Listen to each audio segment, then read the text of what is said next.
Hello. Hey, so we were able to kill Gallywix on Heroic for the second time, so our second week in a row.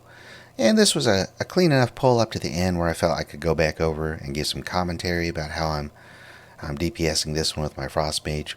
So we're using Frostfire single target spec with Ray of Frost, straight out of Wowhead, but I will link it in the description. Now what we're doing here pre-pull, what I'll do is right about at 4 or 5 seconds on the pull timer, I'll pop my mirror images, and then at about 2 seconds I want to start casting my Frostfire bolt, and then I want to time it so at the end of that Frostfire bolt I'm hitting Icy Veins, and that should start after we get into combat. That's the ideal.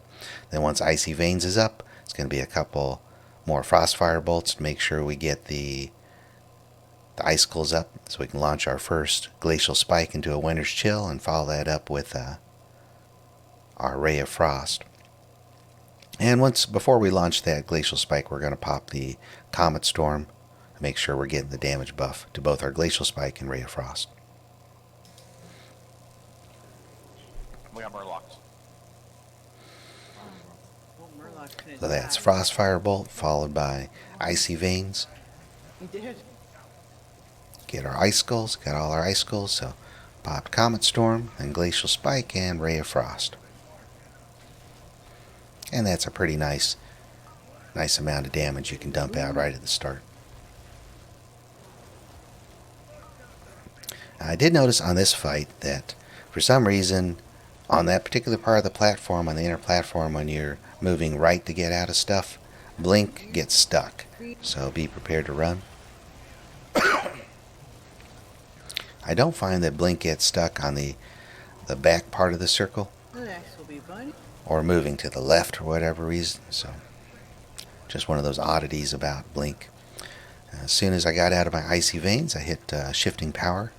We start getting things, those cooldowns reduced on Icy Veins. Because we're going to want that back up for when we go into the ad phase after this first phase. So in between here, we're building up icicles and using our defensives to stay alive and getting Glacial Spikes out. Glacial Spike doesn't always have to go into a Winter's Chill, though it's preferable. But if you don't have Winter's Chill up and you have Glacial Spike ready to go, it's okay to launch it, because if you're holding it for a Winter's Chill to get the crit, then you're losing out on building icicles too, so you have less Glacial Spikes overall.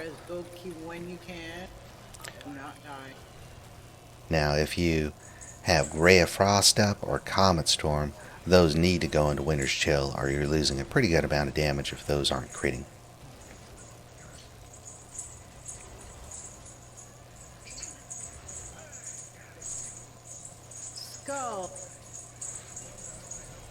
Alright, so we're here into the ad phase. So the nice thing you can do on this ad phase is build up your Death Shield to the full 15 stacks or so, or close as quick as you can. We nuke down one priority ad, make sure we get the bomb for our runner. Then after that, I just tap around a little bit, fire some empowered Ice Lances, help get him down, and then it's back on the boss. Don't really want to waste glacials going into ads, and certainly not Ray of Frost. You want to get back to the boss and launch that stuff into there.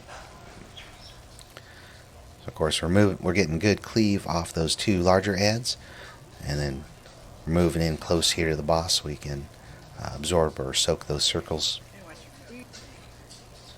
Now we already know the boss is going to be moving off clockwise around this circle, so you can kind of start scooting yourself over. And if you take advantage of moving during global cooldowns, you don't have to use up your blinks there.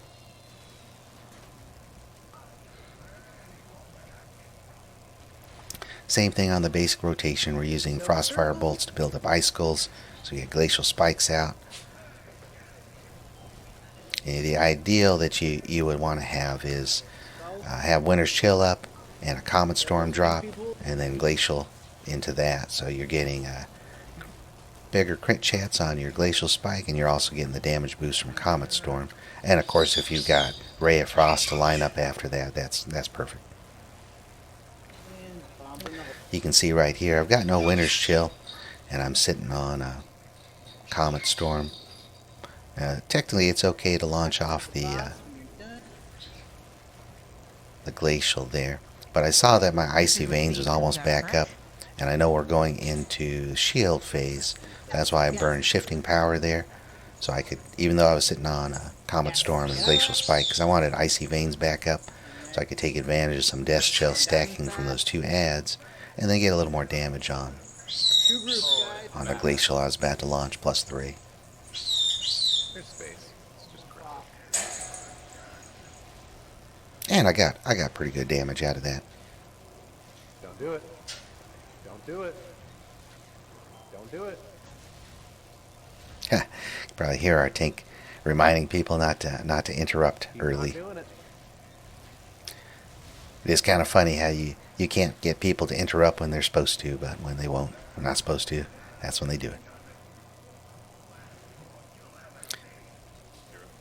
So we're actually rolling into stage 3.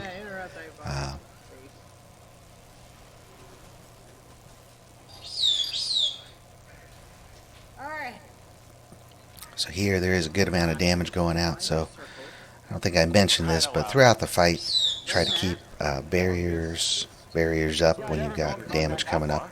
Like right here, I'm sure I'll pop. I guess once I get in with my Ray of Frost, I'll pop a barrier. Kill the big people. Yeah. Get the fuck away from this.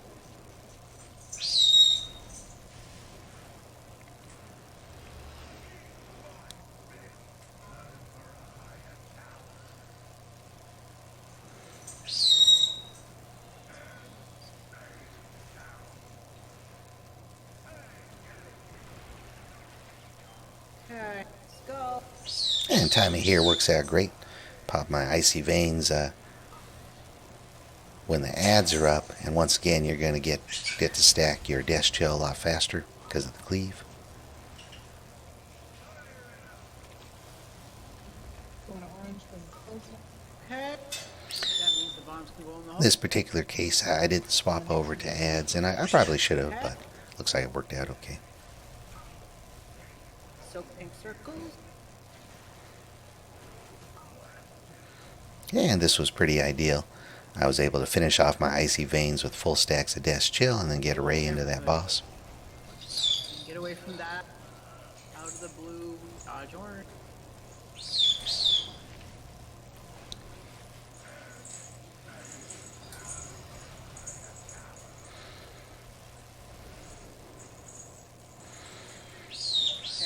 I specifically remember right before that shifting power looking at boss health, make sure it was worthwhile.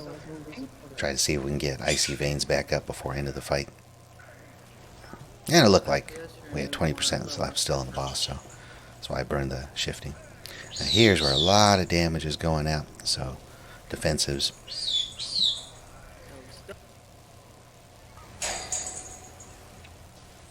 Don't forget about Lock This is where we're starting to lose people too.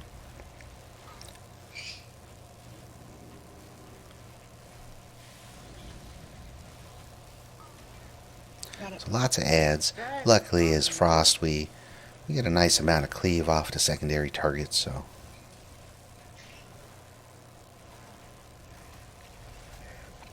now we're down to 10% on boss, and it looks like my shifting power a little while previously paid off because I got icy veins back up.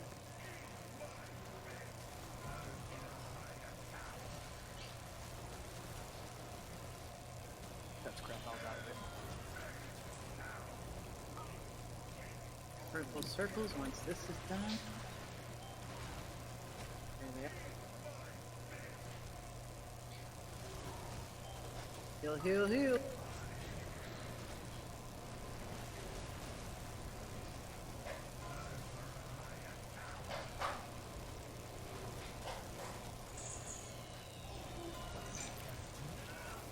Die at this. Blue circles out. Oh, no. I did pop my ice cold there, ice block, right at the end to make sure that I didn't die. But go back just a little bit and take a look at that last sequence there.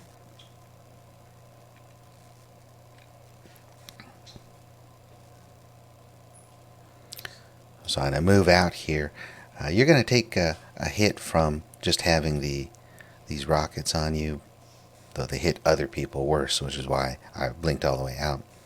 But then, yeah, I know I'm going to be taking impact. So there goes Ice Cold. Give that 70% damage reduction.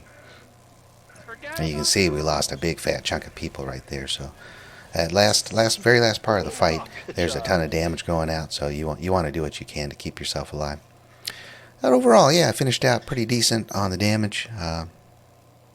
It's a good pull. So hopefully, walking through it a little bit, if you're working on your Frost Mage or you just want to see how somebody else is playing it, you can take a look through what I did.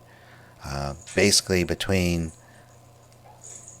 your cooldowns, you're building up icicles. You want to get out as many glacial spikes as you can.